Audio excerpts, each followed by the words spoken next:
let's go over your directions for your math boxes 8-1.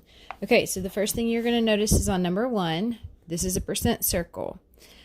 I know that you do not have a percent circle. Okay, we did not send geometry templates home with you, and you have not picked those up at school. So you do not have to do number 1. Okay, you don't have to do number 1. Let's look at number 2. It says write each numeral and number and word notation. We've been working on this. You just did it on your test yesterday. Okay, so for instance, you'll write 43. So you'll write the number 43, and then you would write the word million. So the number 43 and the word million. Okay, number 3, true or false. All you have to do is write T or F.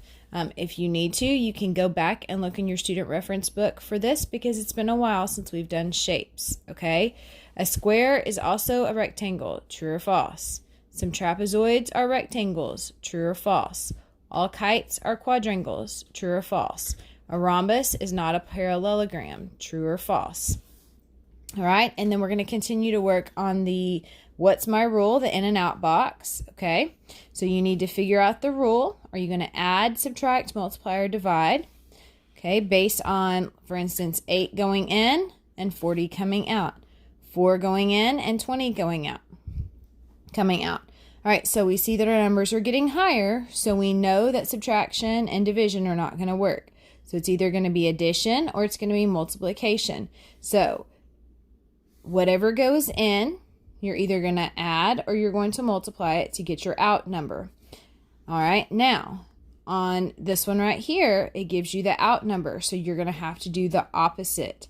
So for instance, if you're doing 8 plus a number to get 40, okay, if we were working from the right to the left, we would have to do 50 minus that number to get this answer.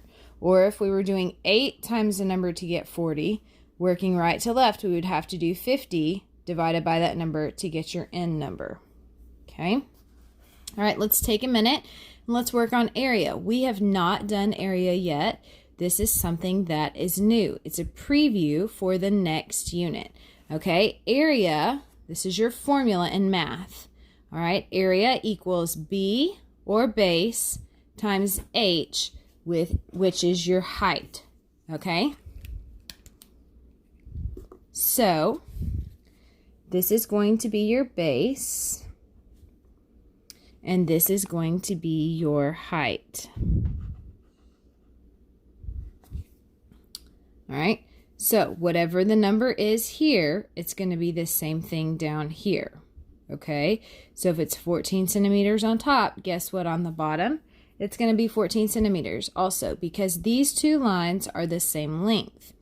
All right, in the same way, these two ends are the same length. So if this one over here is 8 centimeters, guess what? The one on the right is also going to be 8 centimeters.